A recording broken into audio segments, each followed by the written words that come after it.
like the Malbon stuff, I can give a take, but like when he turns up to a golf tournament wearing like full like sweatsuit, like joggers, and like a crew, like get out of here, man. Like I don't need that. I have a really simple stance on it. Really simple stance. Dress the way the golf club that you're going to would like you to dress. Plain and simple. This is the Birdie Golf Club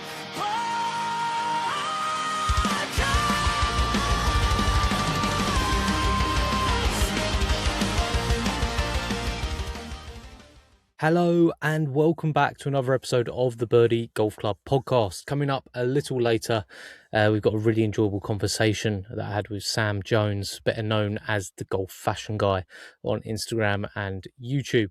We'll be chatting about the changing face of golf fashion, how it's sort of really come to the forefront, the brands that are making waves both on tour and sort of at more the amateur level, and the influence of social media on what golfers are wearing, whether the traditional image of golf style is changing for the good or maybe for the worse. I'm not sure.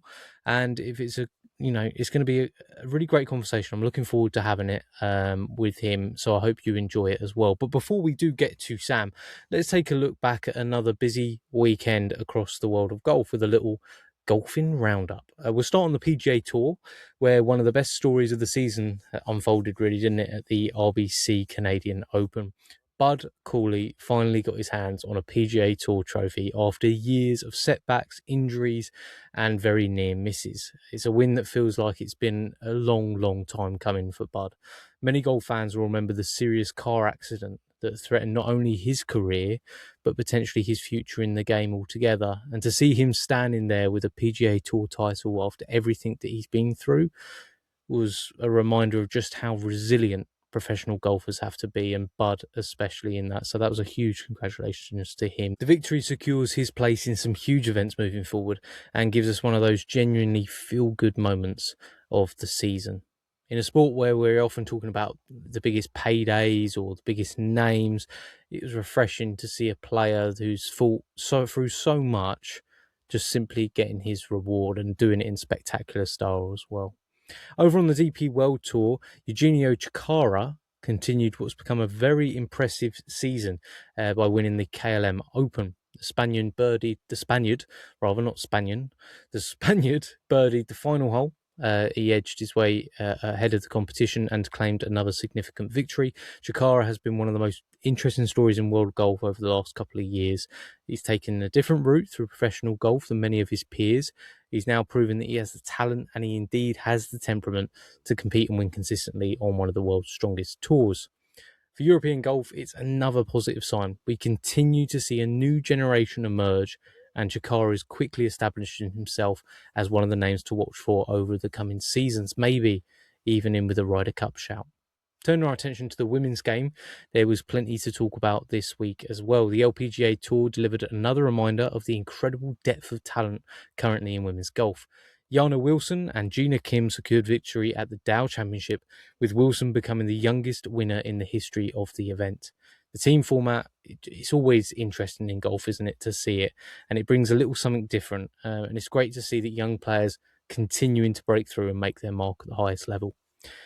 Women's golf has had a real nice sort of hot streak at the minute, hasn't it? With obviously what happened last week with Nelly, and following it up with this week as well, with maybe some more that having more of an exciting future. So it was another great week for the women's game. Over on LIV Golf, Lucas Herbert produced a commanding performance to secure his first LIV Golf individual title. The Australian led from start to finish, and he never really looked like that he was going to lose control of the event. Herbert has always been regarded as one of the most talented players in world golf, and really this felt like a significant performance from him and a bit of a statement. With the Open Championship approaching, he'll be a player many will be keeping an eye on for it. Team competition remains one of LIV Golf's unique elements, if not a little bit lost, I think, in many ways. And the 4 aces added another team title to their collection, but I believe that Legion 13 are still well ahead of everyone else. really questions do remain about the relationship between the PGA Tour, LIV, and the DP World Tour. Progress apparently has been made behind the scenes, but there's still so many unanswered questions, isn't there, about it all? And reporting on each different one is great, and I think the DP World Tour obviously has always been separate to the PGA Tour, but it does get a little bit lost in the weeds, doesn't it? Every single week, these events, and there's just probably too much golf, which, you know, people talk about YouTube and whether that's too much golf, but I think too much professional golf for how big the game is potentially a problem that we're running into. And I sort of realised that with these weeks where I report back, I was aware of what was going on at the Canadian. I wasn't really too aware what was going on the DP, and definitely not aware what was going on LIV. So that kind of shows you that where there's so much sport, and you obviously got the World Cup at the moment, which is dominating headlines, dominating a lot of my brainwaves as well.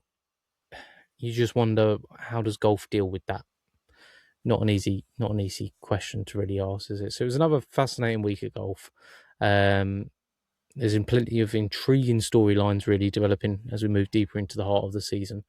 But let's turn our attention away from the scoreboards and for a moment and talk about something every golfer has an opinion on: what we wear. Joining me next is Sam Jones, better known as the Golf Fashion Guy. If you've spent any time on Golf Instagram or YouTube, chances are you'll come across his content. I'm looking forward to having the conversation with Sam. I hope you enjoy it too. Let me know down in the comments below, what do you like wearing on the golf course? And is there anything that we talk about in this conversation that you maybe disagree with, agree with? Just let us know. It'll be great to hear. Open-minded on the subject. We've got the opinions. Sam's going to have his opinions. Would love to hear yours as well. So let's head over to our conversation with Sam, the Golf Fashion Guy. Thanks for coming on, Sam. Like it's No, thanks for having me. It's fun. I think it's fun to talk about something in golf that isn't, after the years we've had of super serious golf stuff, of like getting into legal things and, you know, everyone always trying to get better at this game and all. One thing that we can all... Sports washing, that sort of stuff. That's it. Yeah. Okay. And it's not going to go away. I'm familiar. It's not going to go away, is it? You know, as much as... Hopefully it does. I mean, hopefully it disappears into oblivion. Fingers crossed. But, that, you know, there we can go. hope. We can hope. But one thing that we can all enjoy, and that's part of this game, which is unlike a lot of other sports, is being able to choose what we wear, show a little bit of personality. And I thought it'd be great to have you on, get your insights as your expertise in that level, and also just for everyone to learn a bit about you as well, Sam. Yeah, absolutely. Yeah, we I suppose we don't really have a uniform in our sport, do we? It's not like football. It's not like anything like that where you have to kind of turn up in your team colours or anything like that. We do have the ability to show a bit of freedom of expression. So yeah, it's golf's great for that. Absolutely. Did feel like for a little bit of time though that went away, but maybe we can get into that. I don't know. What do you think? Yeah, well, yeah, we can get into that. I think we've look. I've been doing this for a long time. I've been a fan of golf clothing and fashion's always been sort of the forefront of my mind. Anytime I've teed it up, playing a game of golf for a long time, how I look on the course has always been more of a big deal than my score over the last probably 20 odd years. So in that time we've seen some looks, and the tour has seen some changes. But I think there's always been good stuff all throughout those years, but just good, you know, what people's idea of good looks different now to, I guess, how it did. And I suppose that's fashion, and that's how times change. Yeah, absolutely. I mean, getting into your personal background, what came first for you? Was it golf or sort of the fashion interest? Which one was it? So I didn't really take up golf until I was about, I say take up golf, I'm talking about like actually like playing golf sort of seriously, having a handicap, all that sort of stuff, until I was about 15, 16. I was a footballer before that. I played a decent standard of sort of schoolboy football. But no, it was more like golf started around that time. I've always sort of liked clothing all throughout my childhood. liked having a new pair of trainers, all that sort of stuff. I've always liked, and so I think that like just sort of transferred into golf when I started to pick up the sport. And I used to watch I still do watch a lot of PGA Tour golf. I used to watch a lot more back when I lived at home, and so I've always been fascinated by what the tour guys are wearing and who's doing what, and what's Adam Scott wearing, what's Billy Horschel wearing, all that sort of stuff. And so that's always been sort of top of my interest list, I guess, when it comes to PGA Tour golf. I mean, before that, it was Tiger. It was, you had to have a red shirt, you had to have a pair of black trousers, and you had to have a black Nike sleeveless vest to go over the top, because that was the look. So yeah, it's kind of, I guess the fashion stuff was, as soon as I started playing golf, it was top of mind. I remember having like a Nike called it Atomic Green pair of trousers back probably around, talking probably 2000, 2006, something like that. I used to wear with a white polo, junior medal, and I'd be out there in a pair of green strides. When I say atomic green, these were atomic green. These were real bright. Yeah, I've always kind of liked the tour look and trying to replicate that in my own way. And then I guess fashion and times have changed, and my style. I'm no longer 15 years old, so I don't think I could pull the green off nowadays. So yeah. Yeah, no, I like that, because I sort of, when I was playing golf the most when I was younger, was between the ages of like 10 to 15. And at that time, similar kind of era of really bright colours. You had sort of the Poulter era, really, wasn't it? Of like, you were either pretty beige and pretty, you stuck to just the neutral sort of pretty dark colours, or you went for it. There was almost no in between, what felt like no in between. And then when I came back to golf, sort of like late 20s, early 30s, suddenly everything was just quite bland at that moment in time, and the joggers had sort of become a thing, and I fell into the I just wanted to fit in, Sam. Do you know what I mean? I just like, no one look at me. I just want to look like everyone else out here. What's everyone else wearing? And then it's the momentum shift, even from coming out of COVID to now, and to seeing what's happened. Why do you think that change has happened in that time of what golfers are wearing?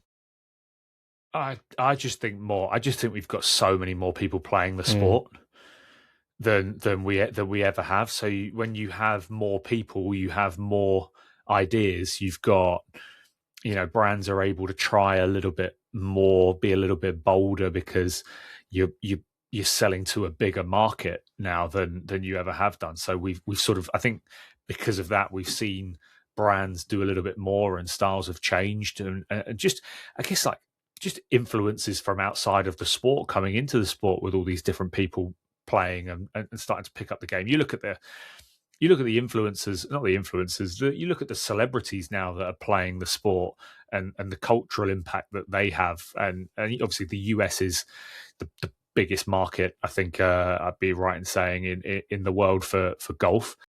You've got LeBron James and people like that who are now picking up clubs and starting to play, and the cultural impact that those people have might not have a direct impact on what people are wearing, but it will definitely have some impact. And obviously LeBron James is just one example. There'll be many examples culturally of different people playing the sport, and then fashion changes, and those people have their inputs. And you might see LeBron out on the golf course wearing XYZ, and people who idolize him, young aspiring basketball players, might pick up a set of golf clubs and go, "Oh, I'll give this a go. LeBron's doing it." And then, what's he wearing on the golf course? I'll wear that. And then just the trickle up effect of that, and how that gets to brands, and how that shapes brands' views on the sport and what people are wearing. And it's just it all goes around. It's just a merry-go-round. It all goes around from there. Yeah. I'm thinking of like the time that wasn't even that long ago of, hoodies. Hoodies being a big talking point. You remember that? I mean, it seems crazy now. Yeah, when Tyrrell Hatton won at Wentworth, and he was wearing a navy Adidas hoodie, and that was the first time really, I suppose, anyone had sort of really won wearing a hoodie. So sort of being at the forefront. A lot of people had worn hoodies up to that point, but didn't really get the exposure I think that Tyrrell got. And then it just, from there, it just sort of kicked off. Everyone's talking about hoodies this, hoodies that, and should you wear them, should you not wear them? And you know, I like a hoodie. I do like a hoodie. I prefer a knitted hoodie personally compared to a more technical. But there's room for both, and you know, there are still. It's mad to think that there's still some golf clubs in the country that don't do hoodies. It's very surprising. Look, I respect each golf club's wishes to have people attend their golf club and dress in a certain way. I respect that, but yeah, I think it's weird to think that as you say, hoodies wasn't that long ago that they sort of burst onto the scene and it was a real controversial thing, and now it's just commonplace. You see them everywhere. Yeah, digging a little bit deeper into that, you know, golf clubs setting their own parameters of what guys can wear. What is your overall point on that?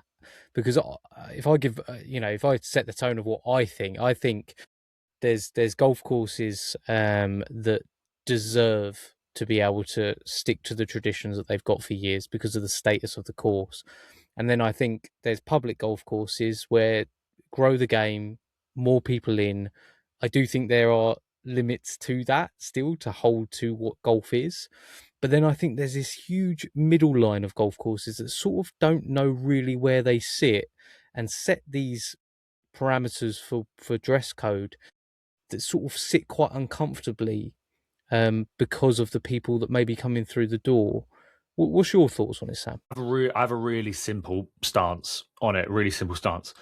Dress the way the golf club that you're going to would like you to dress.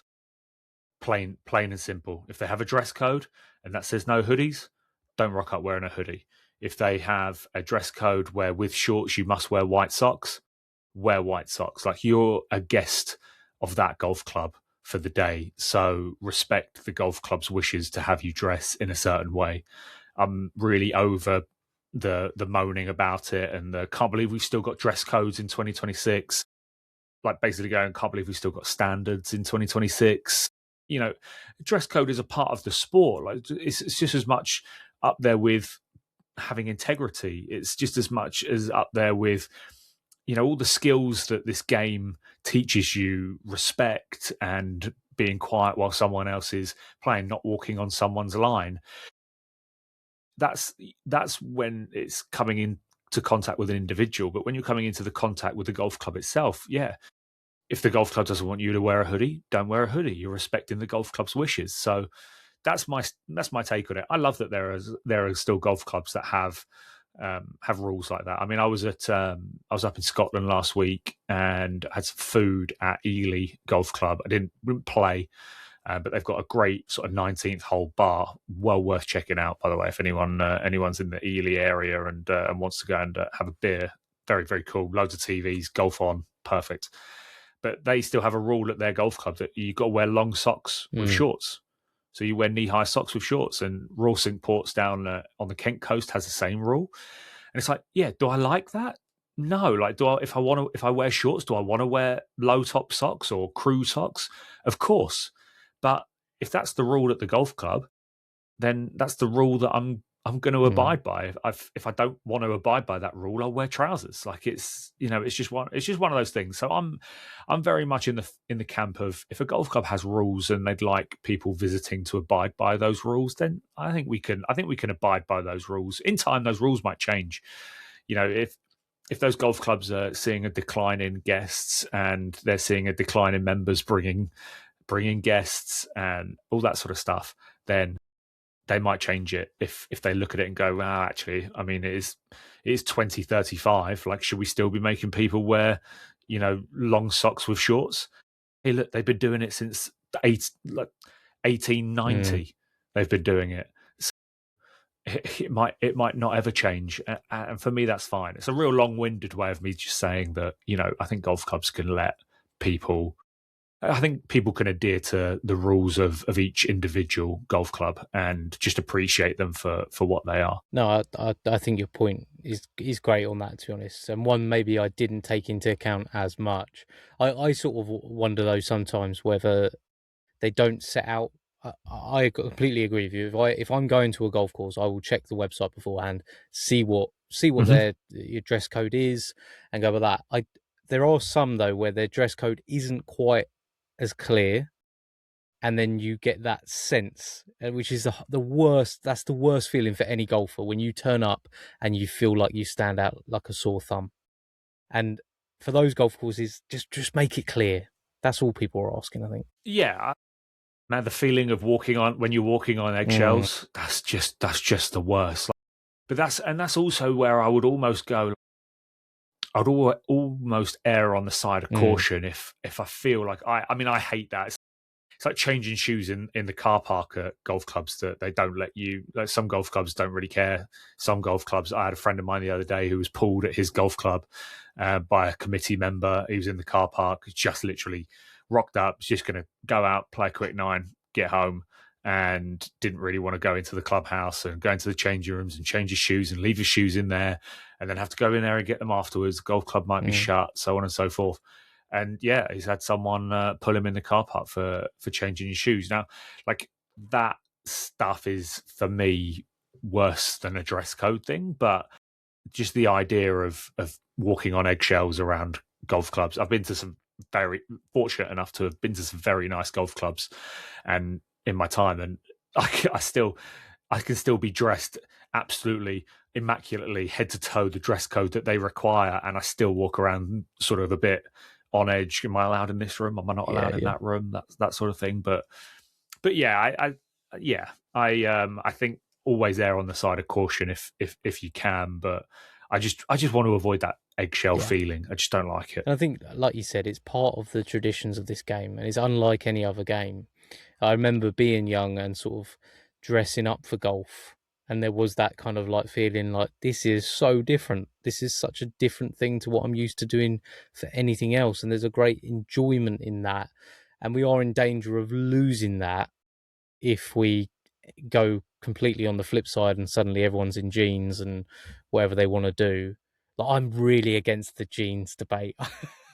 I just sort of, Dude, me too, man. the thought of playing golf in jeans just feels horrible to me before anything else.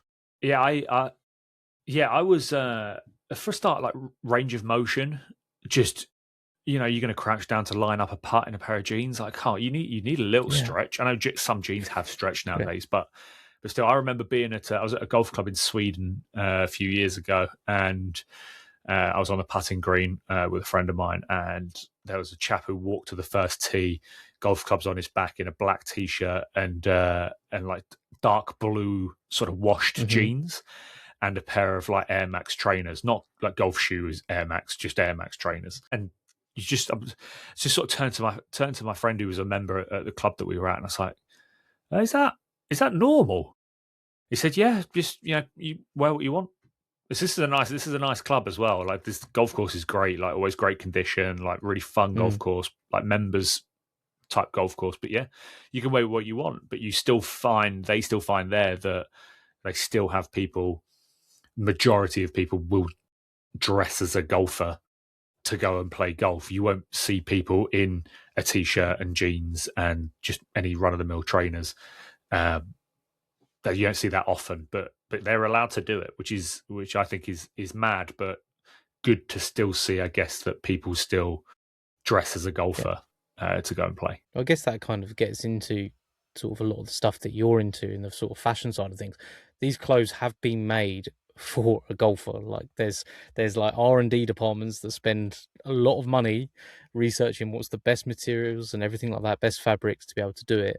I saw you went over to the PGA show this year, and you also went to a textile convention type sort of thing. Was that right? Yeah, I did. I was invited by the Functional Fabric Fair, it's called, to go and check out what they do. So the company is the same umbrella company that own the PGA show, also own the Functional Fabric Fair. So Functional Fabric Fair takes place 4 times in a year, and basically it's brands go there to showcase their materials and technologies to then sell the use of those to well, it's not just golf brands, it's sportswear brands, and they do some other bits as well. But the PGA Show one was sportswear brands. So if say I work at FootJoy and I want to engineer a new mid layer, new quarter zip, but I want it to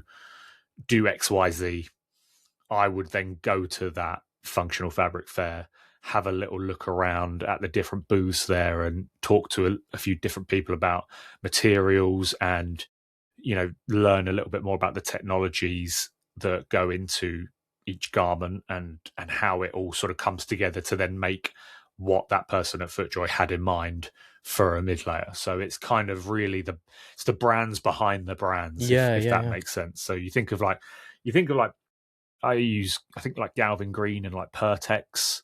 Like Pertex is, or like Gore-Tex is a material brand, and then Galvin Green goes to them and says that we want to use you in our product, so let's work together to how does that happen. So fascinating. It was really cool, like the different materials that are available to these brands to use. And then also talk about price point as well is an interesting one. I think price point is something that's often lost on the consumer to a degree.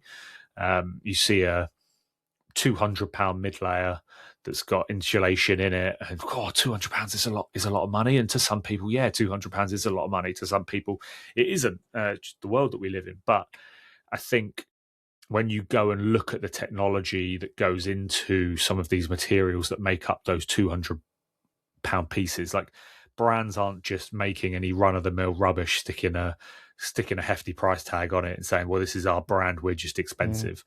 I think gone are the days really of when, people used to think that Hugo Boss polos were just like any other polos, but they're £110 because it's got Hugo Boss logo on it. Like, I think we're kind of past those days now where there is actually, these brands are putting in, as you mentioned earlier, paying people in the R&D department to come up with different technologies and that sort of thing, and then outsourcing to these brands that you might find at the Functional Fabric Fair to all come together to make a product. That costs a lot of money to do it, and then the brand's got to make some money on top of that. I mean, these brands aren't making 80%, 90% on products that they sell. They've got to sell it to a wholesaler or sell it to a retailer. Then the retailer's got to put the retailer's markup on it. So it's all kind of, it's a really interesting space in which it's not one that is regularly spoken about, I don't think, in the world of golf fashion. I sometimes think that there is a bit of a lack of education for the average consumer on why product may be more expensive or maybe cheaper. So yeah, it's an interesting one. But Functional Fabric Fair was quite eye opening for me. It was a fun walk around. Yeah, it sounds like. I mean, I think year to year or release to release, when it comes to clothing, people just see new colorways, different cuts, maybe however it's going to be, that sort of align with the rest of the industry, and they don't think much about the tech that goes into it. Was there anything there that really stood out to you as being, I don't know if groundbreaking is the right word, but that was going to be, okay, that'll be interesting when that's implemented? Good question. Not the second part of your question. So not the sort of, that'll be interesting to see what happens, but definitely the first part, talking about like there's like levels. I talk about warm weather gear and cold weather gear. So stuff that keeps you warm, all the insulation stuff, but like some of the bits that the companies have, the amount of stretch in them is absolutely incredible to see. You talk about waterproof clothing as well. Waterproof clothing has come so far in the 20 years that I've been playing golf. Like 20 years ago, it might have been like a pack light shell, or it might have been a really big jacket that you had to wear in an extra large just to have a little bit of a range of motion in it. So it's all these big oversized bits, and they had to make them big because you had to be able to swing in them. You made them small and you made them fit properly, then people would be, you wouldn't be able to make a backswing. So to see where we've come from then to now, and brands like Juice and how much stretch that they have in their product. FootJoy as well are doing some unbelievable rain gear now. I think FootJoy have the most waterproof jacket, that's sort of the highest rated. And how they measure, don't ask me to remember the way they measure. It's like cubic amounts of water that could penetrate a jacket or doesn't penetrate it. It's like 35,000, I think, of something is the measurement. Sounds a lot. But what they do, and then the fact that it is a lot, it is a lot. But it also, that product still has stretch to it.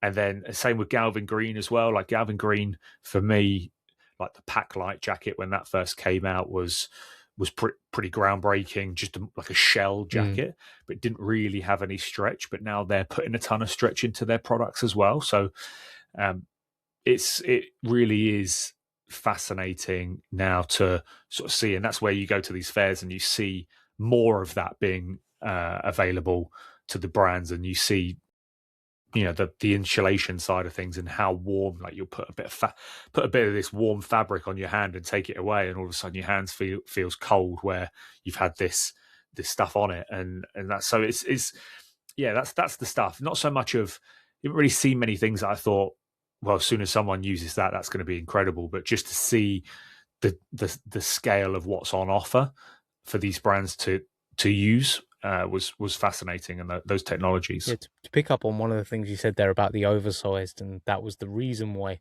clothes were oversized. Obviously, 2025, 2026, it seems to be the resurgence of the oversized gear. It is funny when you pick up on that fact that that probably a lot of this stuff that was previously made, you know, in the 90s, 2000s, was oversized potentially for a performance reason, to sort of give enough room.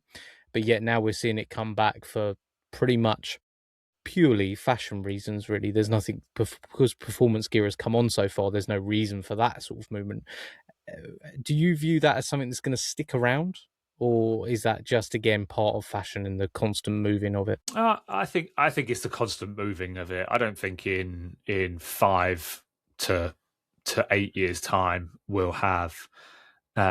What's really difficult for me sometimes is to differentiate in time. So I started my page end of 2017, start of 2018. I started on Instagram and YouTube talking about golf clothing.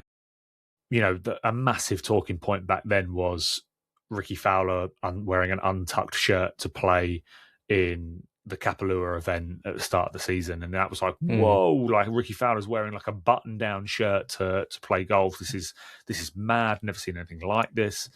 And so, you know, to think back then, pre-COVID, golf was in a really sort of interesting place. It was sort of a little bit on the decline. Golf clubs that maybe once had waiting lists didn't really have waiting lists. You could kind of join anywhere you wanted to, really, without having to pay a joining fee. And so and then golf clothing and fashion was sort of in the same position. Like, you know, Nike and Adidas did limited release pieces for majors and stuff, but FootJoy didn't. Like FootJoy's first collaboration they did was 2021. So you think then how much COVID has then impacted the rest of the golf industry and the fashion side of things. It's pretty incredible. So yeah, and I don't think we'll see the oversized stuff sort of really. It'll stick. Yeah, it'll stick around for some people. Like there's some people that's just their vibe, and that's just what they like. Like, I'll dabble every now and again in a slightly wider pair of trousers, but ultimately, like I think good quality fitting product will, like, the timeless look. And I think about Adam Scott when I say the timeless look. Like that guy, if he rocked up with what he's going to be wearing for the US Open back in, like, he would have looked the same in 2005. Like there's nothing that he wears now that's any different to really what he wore then. Color palettes change, of course, with fashion, and you know, the beiges and how that sort of stuff I feel like has come back around a little bit in the last 3 to 4 years. But ultimately his look hasn't really, like the tailoring of his trousers hasn't really changed. And he's someone who obviously keeps himself in good shape. His body's probably not changed a ton in that time. He's probably a little bit leaner, obviously, back in the mid 2000s and sort of into the 2010s when he was winning the Masters. But he hasn't changed. So I'm a big fan of that timeless look. I think a good, well-fitting pair of trousers, a good, well-fitting polo.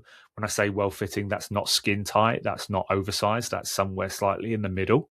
I think that look will always supersede everything, and then we'll go in waves of slimmer stuff, and then going back to oversized stuff, and it might work in 5 to 10 year cycles, and we'll see how that goes over time. It's fascinating. Whenever the majors come around, I always watch all the old official films on Sky.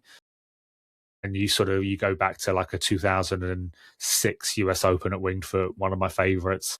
And you look at the fashion then, and that's like, there's some slightly wider trousers then, there's some slightly bigger stuff then, and then you come into the 2010s, and then you look at Koepka in 2018, and Koepka's wearing stuff that's like, obviously the guy's absolutely jacked, so it helps you fill out a shirt, doesn't it? But he's wearing a pretty. There was 2011. I watch it only because I think Rory made a 4-iron swing on a par 5 on the second day. I think it's one of the greatest golf swings of all time. You have to check this one out now. But I haven't seen that one. Yeah, please do. There's I think I don't know if it's about 8 to 10 minutes into the official film. You can see I've watched the official films way too many times, but that's one of my favorites. And Sergio's wearing this red polo shirt in there that is literally stuck to his body. We're in skinny fit era. It's so tight. But whereas like his trousers that he's wearing aren't that slim. Like his trousers are like a pretty regular, but the shirt is just stuck to him. And so it just changes over time. So it's just, it's interesting.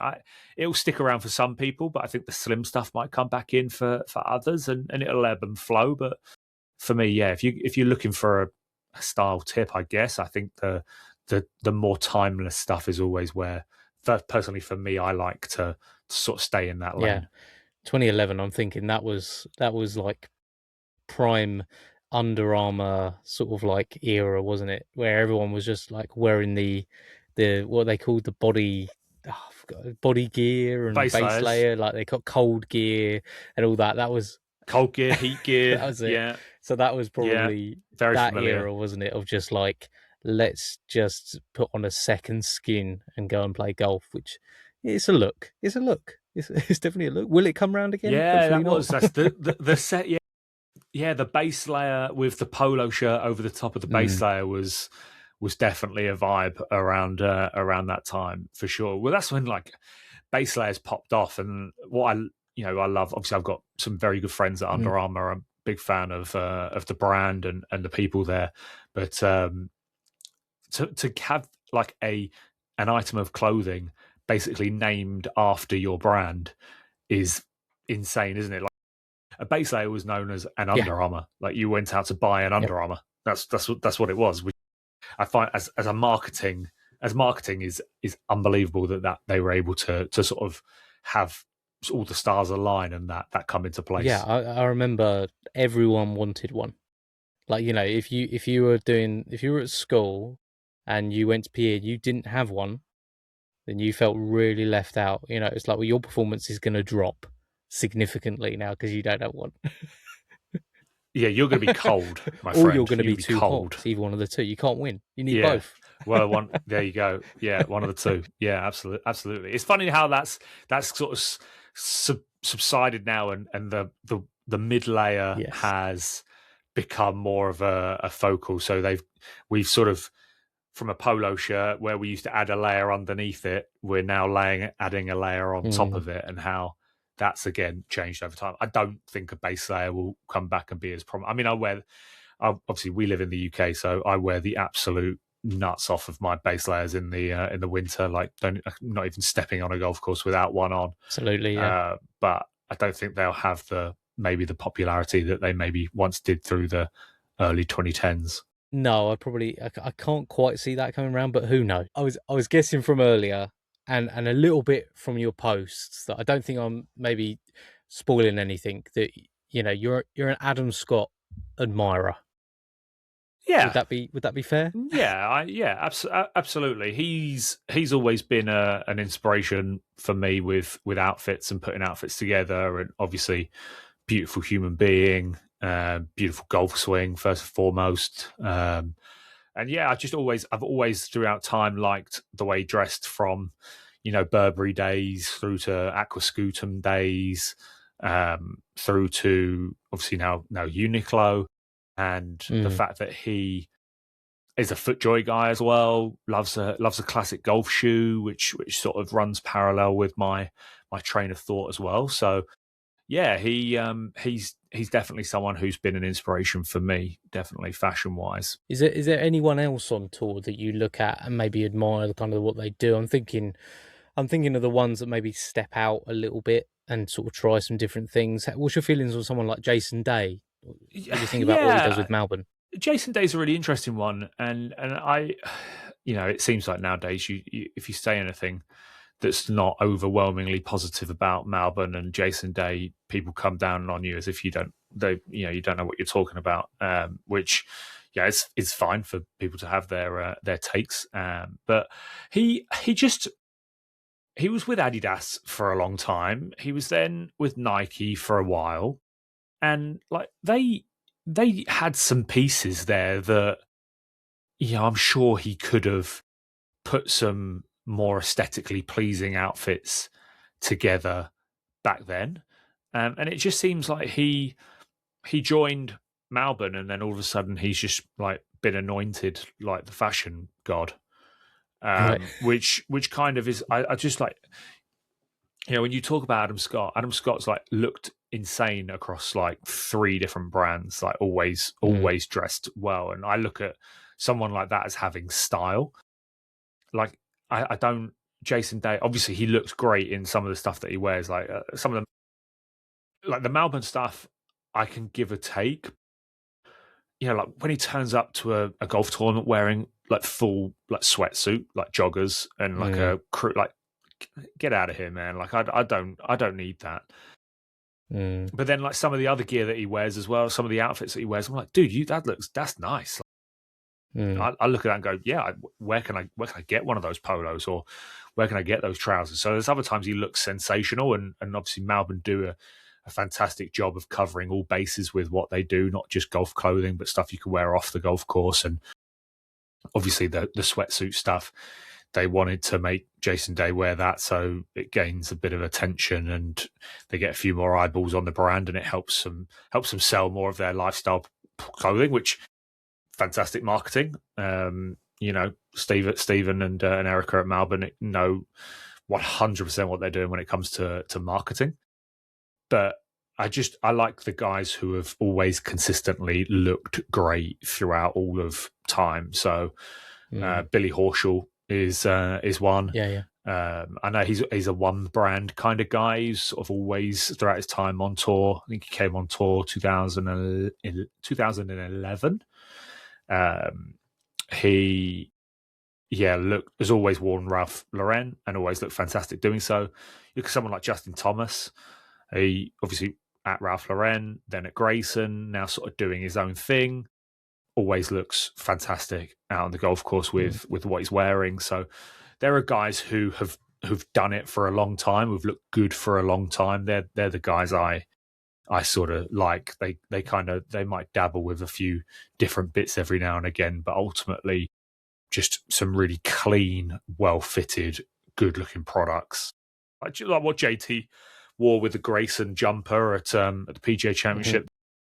Sandstorm Heather, that colorway is called, from Grayson, with the Tomahawk jumper. All out pure cashmere, absolutely beautiful piece with a really nice lighter beige pair of trousers and the FootJoy ALD collab shoes. It's about as good as it gets for me, that is. And so yeah, they're the guys. They're the main sort of 3. Adam Scott, Adam Scott, and JT and Billy Horschel. Billy Horschel, my sort of three. Keith Mitchell's good as well. Like Cashmere Keith. Yeah, maybe a little bit more understated in what he wears. Nothing flashy at all. Some really sort of quite muted colours, but he does textures nicely. I like him. Kind of really got into my visors. I mean, some people give me some stick for my visors, the Tour visor. I like that play. I've kind of got into those a little bit as a slightly different headwear offering than just your straight cap. And his look kind of goes quite nicely with the visors. I know he's a visor guy, so he's another one. But they're sort of my four. But I mean, the big ones, of course, I'm sure you might have got onto it at some point. But Tommy Fleetwood is another that people are going nuts about. Yeah, it's interesting with Tommy, isn't it? This it sort of feels. I mean, maybe you can enlighten me on this. Kind of feels like the first professional golfer who's really just gone. I'm just going to wear whatever I like, and actually, I'm going to use that as a promotional thing, which is just going to enhance my personal brand. Do you see that as something that might catch on, or just money talks? Do you know what I think? Knowing how much money is in some of these brands' marketing budgets, I don't think sponsoring players is sort of quite the same now as it used to be. Like you think about, so I know someone at a brand who was looking at signing Tommy when he was leaving Nike, and the figure was a good amount to sign him after Nike. Obviously, just won the Tour Championship, top 3 player in the world. He was hot property at the time. Yeah, he was hot property at the time. So he had he was worth X amount, and you know if you're an apparel brand now, looking at signing Tommy Fleetwood right now, that price has just gone up exponentially. He's been wearing all sorts of stuff. He has the fashion world on Instagram talking near enough every week. Yeah, Blackstone was an unbelievable play. Yeah, so I mean, asset management money speaks, right? So that was fine, but you can't. No apparel brand's going to really be able to afford him now for what his management team probably think he's now worth because of the amount of eyeballs on him now. The Blackstone thing, shameless video they did for the promotion for that of him picking up some bits of just the biggest clickbait video of all time for sort of a brand, like a partnership announcement. Quite funny when you think about it. But it's just really so that he's going to be worth so much more money now that most brands aren't really going to be able to afford to pay him. And I think obviously it's weird because we forget that JT is a free agent now. JT is wearing what he wants. His Grayson stuff was up at the start of the season, I believe. It might have been turn of the year, one or the other. But so he's obviously now wearing what he wants to wear, but isn't sort of garnering the same attention as Tommy. And I think, we sometimes get lost in the fact that Instagram isn't everything, and there are people outside of Instagram who have an interest in golf clothing, but because we're on social media a whole heck of a lot, we sort of only really get exposed to the Instagram algorithm and what that wants to show you. And if that wants to show you Tommy Fleetwood, that's what you're going to get shown. So it's really interesting. So I do think we'll see a lot more guys in future. I think the bigger name players, the players that maybe are out of the reach for a lot of these sort of middle tier brands to sponsor. I think we'll see a lot more of those guys, the Tommy Fleetwoods of the world, going sort of the apparel free agent route. Unfortunately, nowadays, money is still, I don't want to say money is tight, but there's a lot of these middle tier PGA Tour players, lower tier guys who are sort of to and from Corn Ferry to PGA Tour or DP World Tour to PGA Tour, who like an apparel partnership financially is still something tremendously important to them. And so those guys I don't think could afford to do what Tommy is doing.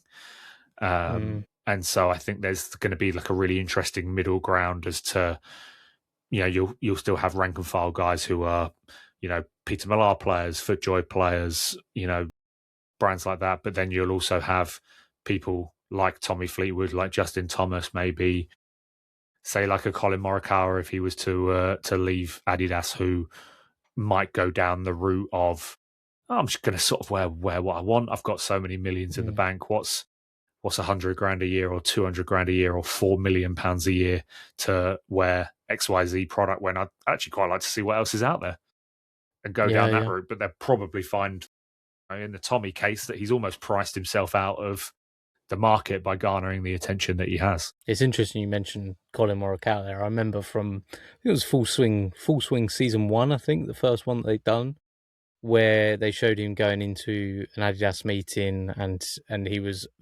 being very particular, literally going like, I like that doesn't suit me. You gotta be kidding. Like, I'm not wearing that, I'm not doing this. And that was like my first insight into the players being involved in some of the decision making as part of what they'd be scripted into and stuff like that. And I was talking to Mike Forsey from Painter last week, and he was saying about how important it is for him to get the input of Minwoo Lee, Jason Day, Sam Burns, all these guys, literally sending him over crocodile, shoes and stuff, and going like, I'd like to see this, can we do this? Do you think golf is going to go even more in that direction with these guys? I know we've had signature shoes in the past, but do you think that's going to be something that's going to happen like more and more often with a varied amount of guys rather than just the very, very top? The guys that maybe have very specific ideas. Yeah, I would say you're still looking at the very top for that.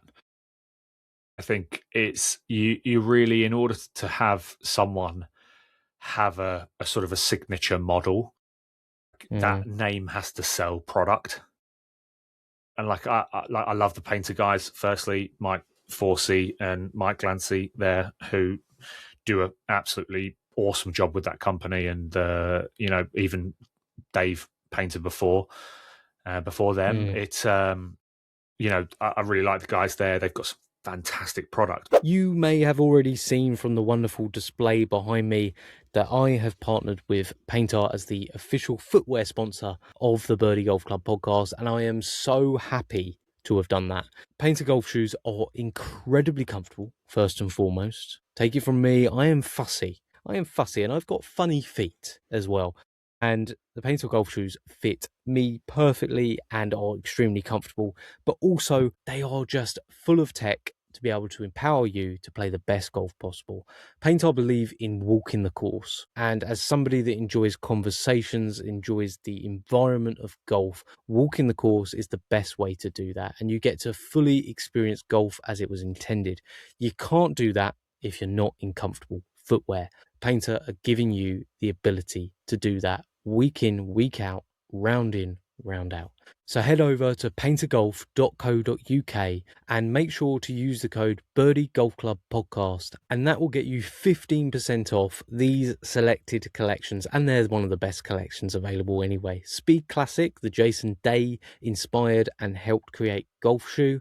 The Sport Classic and the Reserve Classic, inspired and helped by Minwoo Lee. Head over to paintergolf.co.uk, get yourself the best golf shoes in the game and look incredible whilst you do it, so you can go on and walk the course. Right here in my hand is the ShotScope LM1, which is available right now on the ShotScope website. In fact, it may be sold out at this moment in time. You have to bookmark it and then come back to it when it's back in stock, because it is by far the most popular product in the 2026 catalogue on ShotScope and just throughout the golfing industry.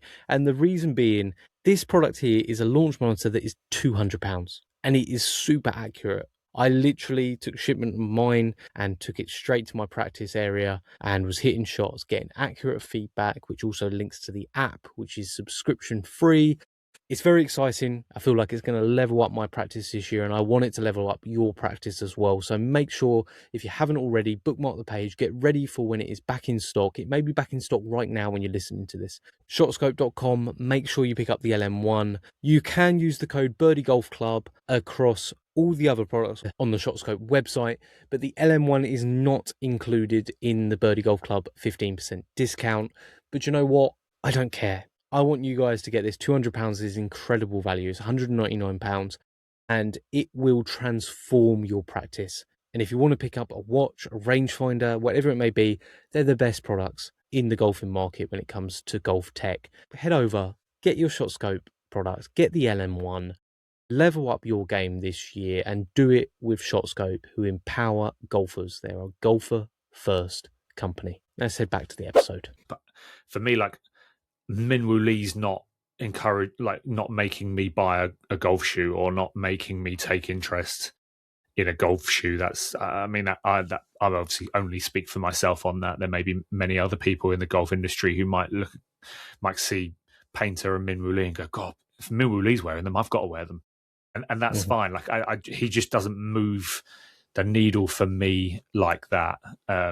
Jason Day, however, it does a little bit more history in the game, more heritage in the game, major champion, been a top player for a long time. Like when he does something like that piques my interest. But Minwoo Lee, like, you can't tell me Sam Burns is selling anything.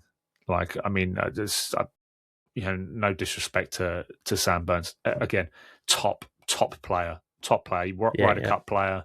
Knocking on the door of major championships.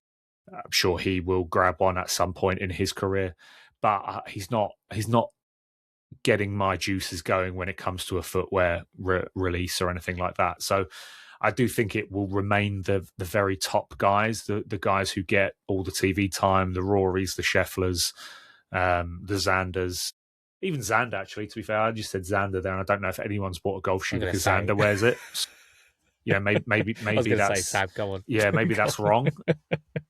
But yeah, the top guys. Yeah, I love these. I love a lot of the brands working with some of these. These sort of up and coming players. Painter working with Minwoo Lee, I think, is great. But I think as like a signature shoe thing goes, I think you've got to be winning tour events on a pretty regular clip, contending in majors on a regular basis to really garner that that attention in order to sell product off the back of it, to have a signature shoe. Love that they exist, though. It's an interesting moment when you get signature stuff. Nike did some cool stuff with Scheffler around his shoe, the Victory Pro, when that came out a little while ago. But yeah, great that they exist. I just think it's just going to stick to the top dudes. Yeah, and as far as like collaborations on the other side of things, you obviously see more and more brands collabing with each other as well, and creating some interesting products. Is there anything that's maybe you've got way more ear to the ground on stuff like this? Is there stuff coming that maybe people could look forward to? There is around the Open for. I have to be very careful what I say. Can I guess? Can I guess? Brand, is that allowed? I'd just say a brand who has immense heritage in the sport is doing something very cool again for the Open Championship. Okay. Okay. Which is cool. Collab's a really interesting one because we've obviously been blessed so much over the last couple of years with the collaborations that we've had. FootJoy with Amy Leon Dore is so cool to have had that happen. The John Buscemi stuff that we get from them, like Adidas Malbon coming together for some bits, that sort of thing. Painter are now stepping up with a Vessel shoe and a Jones bag shoe. You've got Students collab yet to come out this year from Painter as well. So I think we've been really blessed recently with great collaborations. I think brands, the cheat code for collaborations is, I don't think, as prominent now as it maybe was a couple of years ago. I think brands are having to do a whole lot more with collaborations now to get people's attention. And so I think that's why you might have seen FootJoy last year maybe do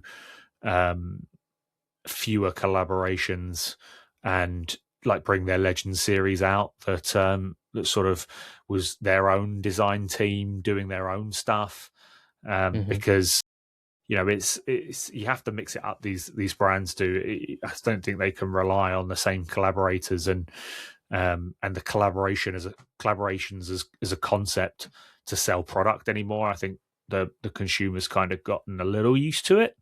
I don't want to say bored of it at all. Absolutely not, but not bored of it, because I mean, I personally loved all the collaborations that we get, but I think collaborations aren't going to quite have the same impact as they've been having. So brands are going to have to do a little bit more or go internal and rely on the quality of the product and the designs that they can get internally to move the needle.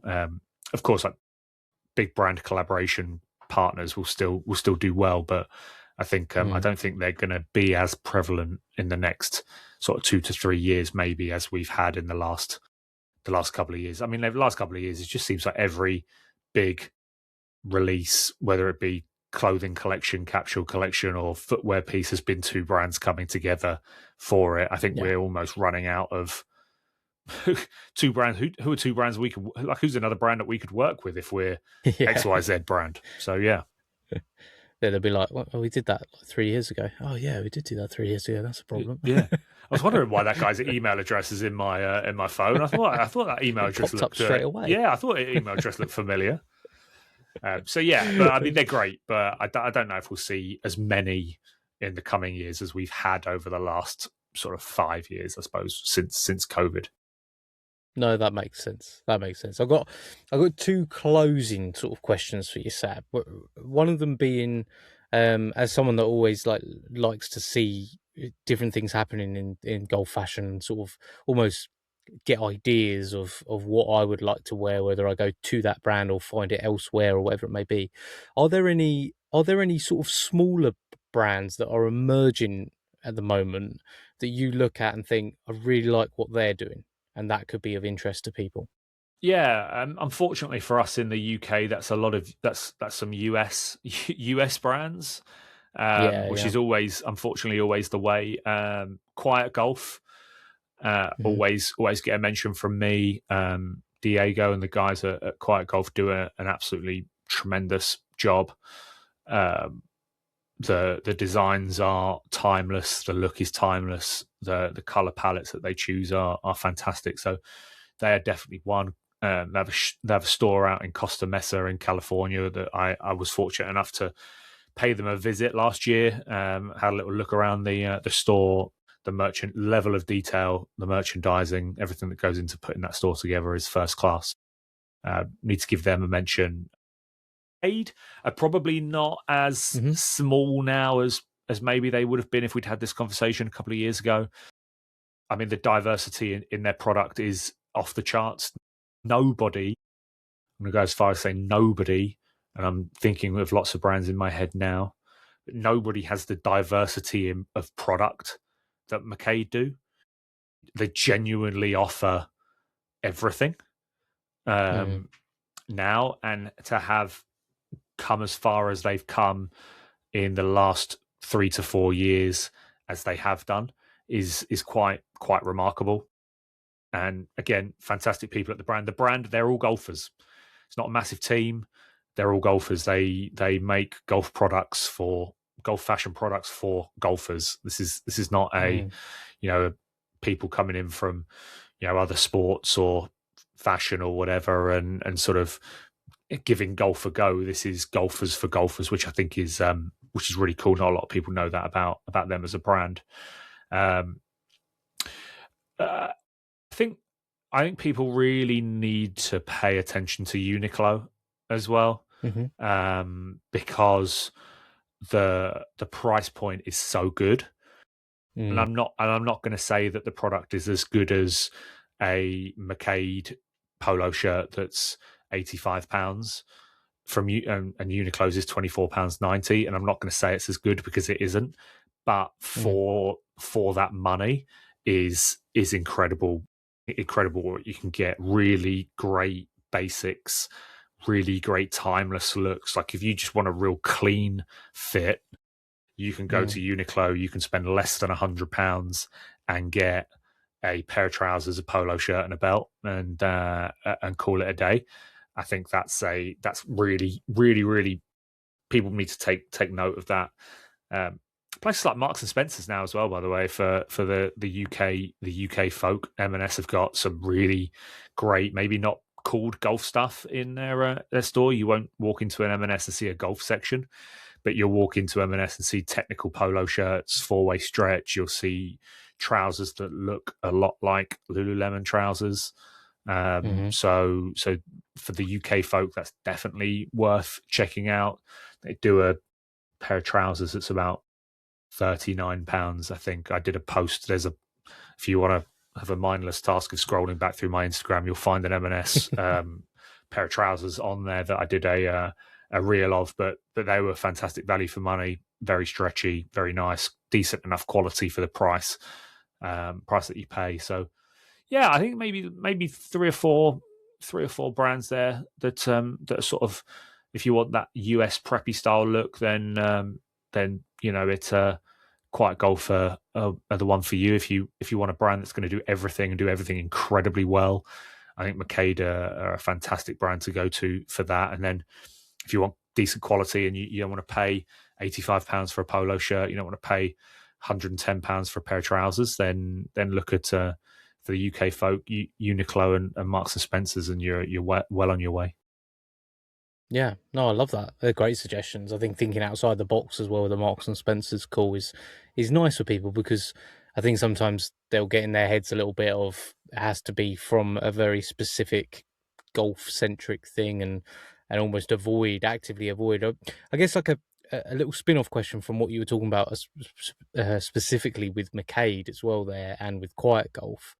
I often say on this podcast, with all the different people that I've spoken to, all walks of life, and then you've got the brands that I've spoken to as well, the people behind the brands are quite often, they don't get spoken about quite enough. Is there, you've obviously spoken about those two brands there.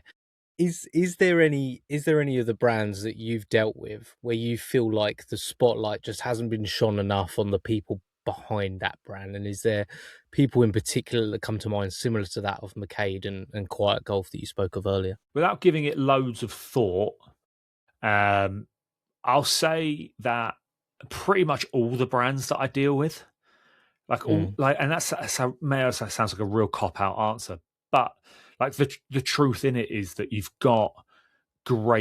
really do have some great people, and the way that marketing works sometimes, Instagram is a way now that it can give the sort of the founder story a platform to sit on, which I think for these brands who are emerging in the space, I think that's really important for them to do, is to have the founder of the brand sit on the page and speak about product. And because ultimately if they founded it, they're probably the ones in the world who are going to be the most passionate about it, and people buy into that.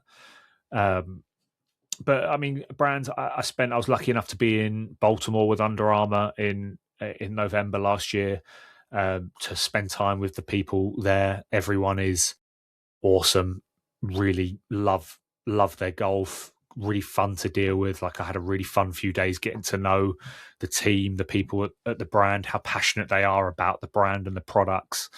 The team at Adidas who I know, who are just, Adidas is one of those brands, like, you work at Adidas and you are an Adidas head. Like, you love the brand. That's a real brand that inspires loyalty to them. And again, fantastic people. And FootJoy is another one. Like, I'm fortunate enough to know people at FootJoy pretty well, from right to sort of VP level, pretty well, and like so passionate about the brand and really it's a brand that FootJoy golf shoes were my first ever golf shoes. I had a pair of Green Joys back when I had sort of junior lessons when I was pretty young. It's they're a brand that you work at FootJoy and you love golf, you love golf shoes, you love all that sort of stuff. So they're great, and yeah, it's just I'm fortunate because of what I do that I get to meet a lot of the people behind the product. And sometimes it's sad because I wish those people could have a place on social media or on different places to speak. And like you've done with Mike Forsey there. He's another one. Like I remember meeting Mike for the first time at the PGA show, not this year, but year before. Did not realize how long he spent at Nike, and one of my favorite golf shoes of all time, the Nike SP8 that Tiger wore around 2006, between 2006 and 8, I think. That was one of my favorite shoes of all time, and that's a shoe that he worked on the development for. That's like I'm having a conversation with him about that, and that's sick to me to have conversations like that, and so like that sort of content. I think is great for brands to do because people getting to know Mike and therefore getting to know Painter because of it. And I think there's so many great people at all of these brands that you walk into a pro shop or you walk into whatever store you're in and you see product on a shelf and you say, no, I like that, that's great, I might buy that, or maybe that's I don't quite like that, or maybe I like this piece over here, and you just look at the item of clothing as a singular. We don't look at necessarily, people don't look at the pieces and think about what's gone into them and who's got into them and who's had this design and so on and so forth. So it's a lot of great people at a lot of these brands that you're buying product from, and I think it's definitely worth, if people out there listening to this have Instagram and go on and look at a couple of the brands that people probably do this already. They have the brands that they like to follow on Instagram, and they might have seen XYZ individual who works at these brands and follows them and would buy product because of it. It probably happens more than we sort of maybe realize, but I can safely say that there's not a brand out there that I've had involvement with who don't have incredibly passionate people, good people working on product behind the scenes for them. Exactly. I think passion's the key word, isn't it, from it? And I think you're right. I think there's room for more storytelling in that space, and then that way people can become more, they can become closer to the brand that perhaps they already enjoy or perhaps they've never heard of before, or definitely room to grow in that area. One last question for you, Sam. I appreciate your time this evening. No, not at all, man. I have it's Love Island after this, so you're in. Okay. I'm in no rush. Love that. Obviously, this episode's coming out this week, so we've got the US Open, we've got Shinnecock. By the way, I'm so excited. I think US Open. I'm going to sound horrific for saying this. It's the second major that I look forward to the most watching. So the Masters. What's number one for you? Masters is number one. Okay. US Open is 2. Open Championship 3, and PGA 4. The US Open, when it's at a golf course that I know is going to be difficult. I'm one of these guys. I might be a little bit sick and a little bit twisted, but I like to see these guys sweat. I like to see them work. I don't want to see 25 under par. I want to see over par scores. I want to see the golf course lost. I want absolute carnage. I want Phil Mickelson hitting a putt before it stopped moving. I want all of that good stuff from a US Open. That is what I want. So I'm so excited for Shinnecock. I hope it's going to be as good as I'm praying it is in my head. Yeah, it's such a good point, because that is like the Masters is the Masters, and it is a cut above everything else. Like it's just the ultimate. And I've said on here as well, I think it's something special about the timing in the UK with the Masters as well. It just works without a doubt, unbelievably. Yeah, 8 p.m. on a Sunday to sit down and you've got 4 hours. But also like perfect. But you also might have just had the first like 15-degree like sunny day for like Yep. 3 months. Not 3 months, We're but golfing. probably 6 months. It's like, oh man, like Masters is on, the sun's out. Like I'm gonna go get out and hit some balls before we watch the final round. All that's I love it. Absolutely love it. It's so good. PGA needs an identity, which I think they Agreed. are searching for. I've heard there's an idea of, is it bringing back Arnie's PGA, or there's some sort of, I can't remember what it's called now, but some idea of bringing back some kind of match play format. Yeah, I like the idea. I think that, are they not doing match play for the Tour Championship? Have they not sort of got potential ideas to do that for the Tour Championship? I like the idea of match play. I don't understand how you really execute it to make it like a major. The idea that, as I understand it, the idea is that you would have 2 or 3 days of stroke play that would be your cut. And then from there, it would be like this sort of seeded one through however many, 24, however many they decide to get down to in the cut. And then it's a match play tournament from then on. So it may run for 5 days instead of 4. Yeah, I'm not mad. I'm not mad at it. I'm not mad at it. The PGA, for me, the PGA is fine if it's just not if it's at golf courses that just have a little bit more about them. Yeah. Don't give me Valhalla or a Hazeltine. And I liked the Ronimink this year. Like I kind of liked that. I like that we got a little bit of breeze. The wind blew. Players were having to think about it. There was some saucy flags and some interesting greens. So it made watching it a little better. But it's the thing with the US Open is you just have like iconic venues that just look almost like come across well on telly, if that makes sense. Like I think of like Winged Foot's one of my favorites, and like I just like watching that golf course. I used to like when they used to have the WGC at Firestone, back sort of when PGA was back in August, and it was almost like the week before the PGA was WGC NEC Invitational. If am I remembering that right? Sounds right. That I used to love watching Firestone. The big trees, great contrast. I think the fact that Tiger always played probably heightens that for me a little bit. But I just don't feel like with the PGA we get that. We don't have those sort of like iconic PGA Championship venues that everyone wants to go and play. You want to go and play all the iconic US Open venues.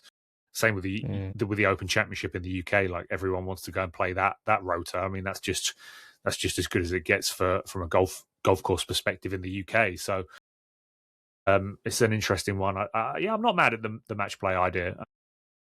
It's a good idea. Like as you said, I think they need to do something. Why?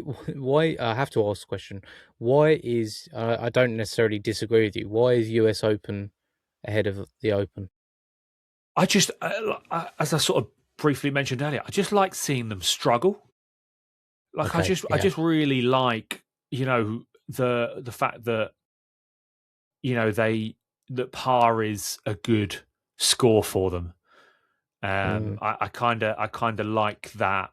I'm not a rough around the greens kind of guy. Like I don't love seeing like, really thick rough.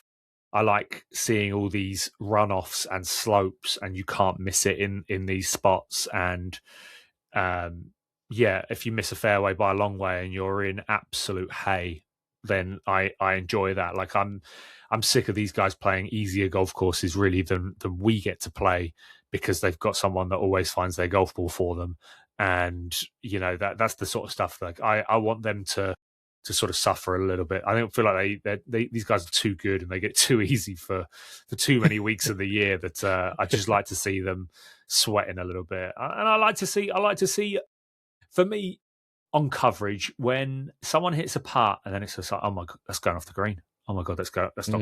Is that going to stop? Is it going to stop? And the ball is just rolling. It's just dimple over dimple, is it? And then all of a sudden it catches that slope and off it goes, and it's 40 yards down the fairway. I love that.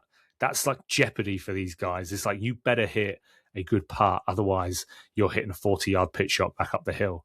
I like seeing that. I mean, maybe there's something. Maybe I need to see a psychologist or a psychiatrist or something like that. I don't know. No, I think you're okay. I think you're all right. There's no need. Because I think the golfing world in general enjoys it. Because also what makes it really special is you see guys shooting like 75, 76, and that seems to be almost like the average of the day. And then you just suddenly see some guy shoot a 65, and you're like, from where? Like, how did he do that? And then you see how difficult it is for these guys to win. Like, everything, the stars just have to align, because normally the guy who shoots the lowest score of the weekend at a US Open doesn't actually end up winning it either, because then he has like 10 shots worse the next day. And it's just, I think you're right, jeopardy is the key word for the US Open. That's what makes it interesting, and also makes it completely dead when they get it wrong as well some years, like when they just get it completely wrong.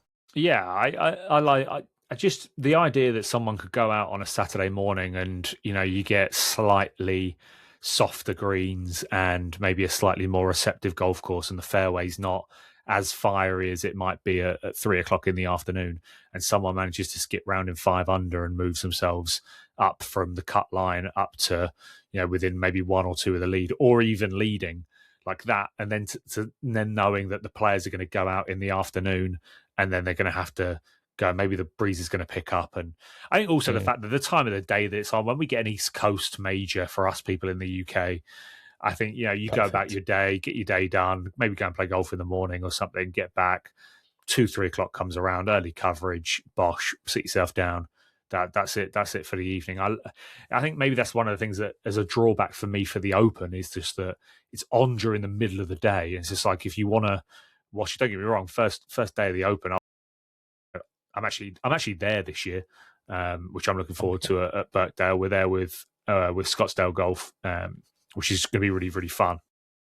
But if I was at home, I'm there for 6:45. I'm there for the opening tee shot. Give me it all day. I will block out my diary and happily watch it all day. But it just doesn't still get the juices flowing like a US Open does for me.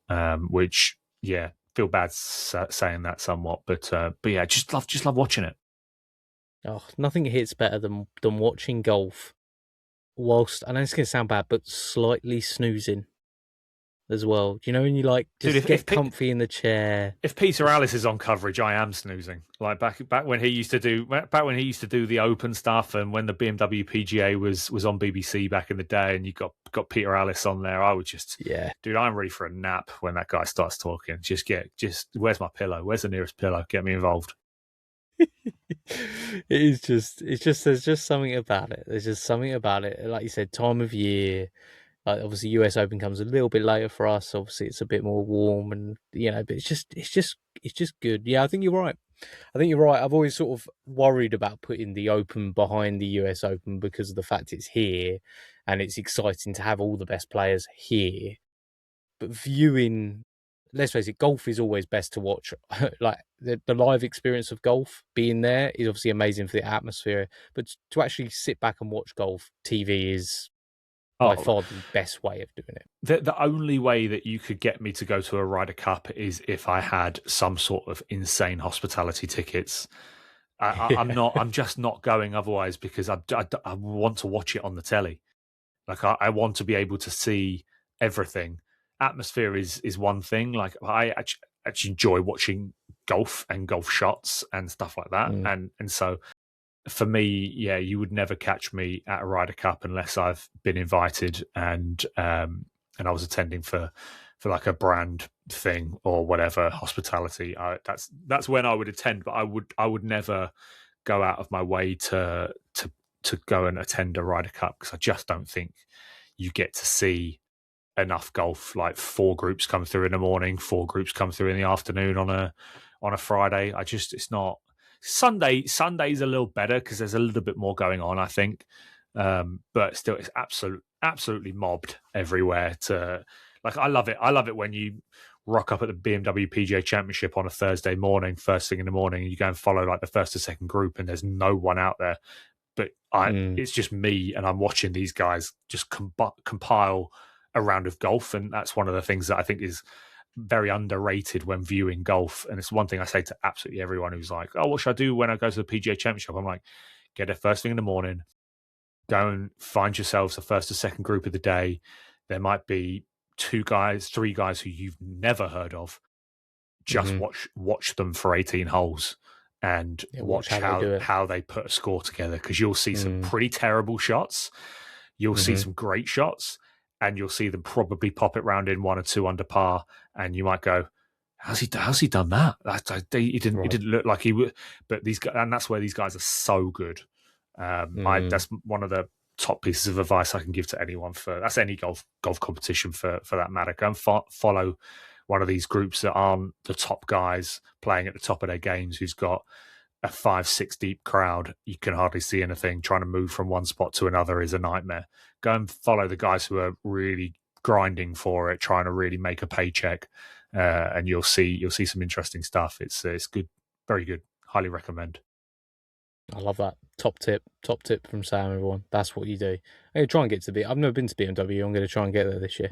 Dude, it's a great view from like a networking standpoint as well. It's a wicked couple of days. There's loads of different people there, loads of different brands going there and showing out. And so it's a great, really fun few days. I tend to do like a Tuesday and then try and make it back do a practice day and then try and make it back for one of the tournament days. You don't really need to do more than one day, maybe do a Saturday or a Sunday. I've done a Sunday before, which was quite fun. Like if you want to watch Rory, you kind of have to, if you want to like see him close up, hit a tee shot, which is for me what's most exciting about watching Rory. Like you have to go 4 or 5 holes ahead, wait for someone to vacate a spot next to a tee and just wait for them to come through. But trying to literally follow hole by hole is near on impossible. And if you are going to do that, fair play to you. You're a better man or gal than I am. So yeah, but it's really fun. Sounds definitely like a lot of work. Definitely, yeah. I definitely recommend going though. It's a good venue. Wentworth's great. It's a good few days. Awesome. Well, Sam, I appreciate your time so much. I'm gonna let you get to Love Island now. I'm looking forward to it. This season's just heating up, man. It's just heating up. It really is. I could tell. The eyes went, and it was just full Love Island mode. And you know what? I respect it. But no, listen, you've been amazing with your time. Thank you so much for coming on the podcast and just sharing, your expertise on golf fashion and then clearly your passion for the game as well. Which is great. Thank you, mate. Any time, Dave. I appreciate you having me. It's been fun. Awesome. Cheers, Sam. Thanks, mate. Thanks.